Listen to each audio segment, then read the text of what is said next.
It's a combination of things. So I'm in Theatr Clwyd, and this isn't always the case. I'm artistic director and joint chief executive with an executive director, Liam Evans-Ford.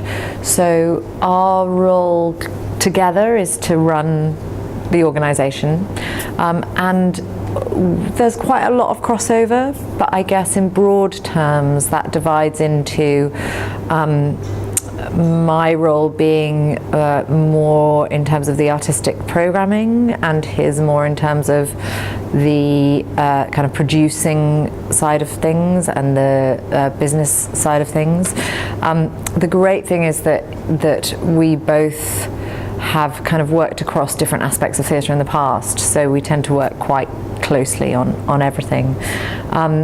So I'm responsible for programming both our produced work and working with the team on what we present, so the visiting work that comes to us. And we're an arts centre as well as a theatre, so I also work closely with our cinema coordinator and with our gallery curator, and with the various other activities that take place in the building. And then there's the bit that's kind of much more akin to what I did before I became an artistic director, which is that I direct usually 2 or 3 plays a year.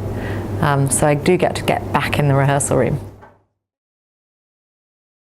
I wanted to be a ballet dancer till I was about 15, 16. I did a lot of ballet training, and I guess the catalyst really for the moment of realization was that I got cast as Kate in Kiss Me Kate in the school play, and I couldn't do that, and I couldn't do rehearsals and ballet. But I guess by then I'd figured out that I was a pretty mediocre ballet dancer, and I didn't necessarily want to do that full time.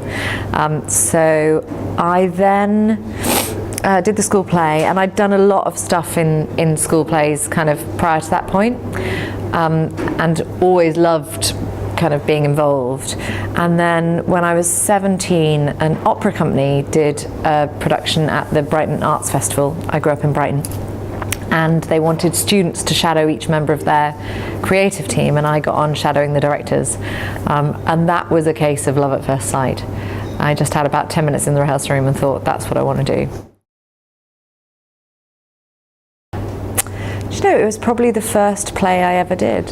That first moment of realising that I could actually pull a thing together. It was The Lion, the Witch and the Wardrobe, and I was at something called the Mighty Song Arts Festival, which is an international arts festival in Botswana, which is where I was born and have spent kind of time variously over the years.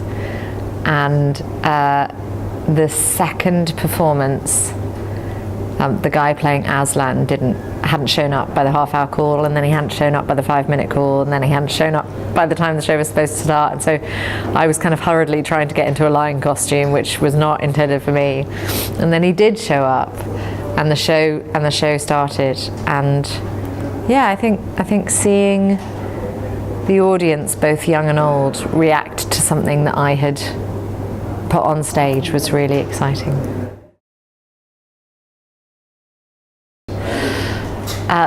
That changes minute by minute. You could catch me in 1 minute and it would be the most joyous thing in the world, and catch me in another minute and I'd be in the depths of despair. It's an incredible privilege, because it's a building that has stood for 40 years and has been at the heart of its community for 40 years, and there are, you know, people have so many memories of this place, and it has created such extraordinary work. There was a lovely moment last year when we took the casing off the pillars in the bar downstairs and revealed the 1976 original tiles, and we put up a sign saying, tell us if you remember these tiles.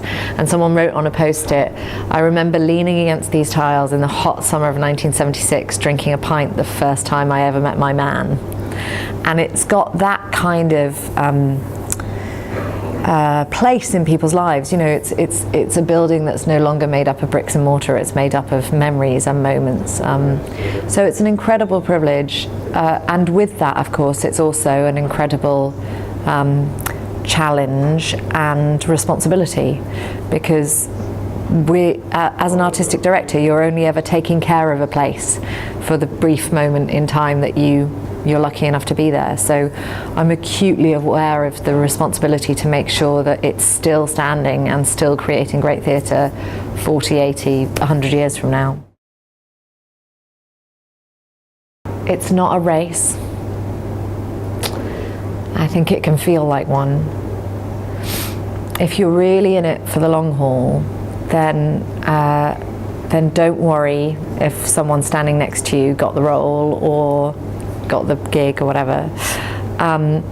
See everything, read everything, learn about the aspects of theatre that you don't know about, even if they're not what you think you want to do. So, you know, I started out working in box office, and I was an assistant front of house manager, and I was an admin assistant, and I ran lights, and I've painted sets, and all of those things come into play. And I think that's true.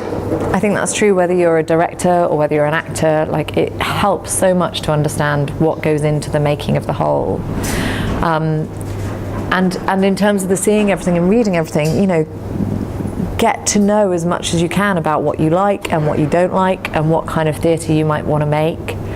And then make sure you do other stuff too. And I think that's really tough if you're starting out in theatre, because it can fill every waking moment, can't it? But sometimes it's just as important to wander into an art gallery, or to, I don't know, go and sit on a hilltop with your friends and shoot the breeze, or whatever that is, because what we try and do in theatre is we try and put life on stage. We try and tell stories that are about everyday people, and there's a danger that we can become, I think, far too insular, so we just end up telling stories about each other.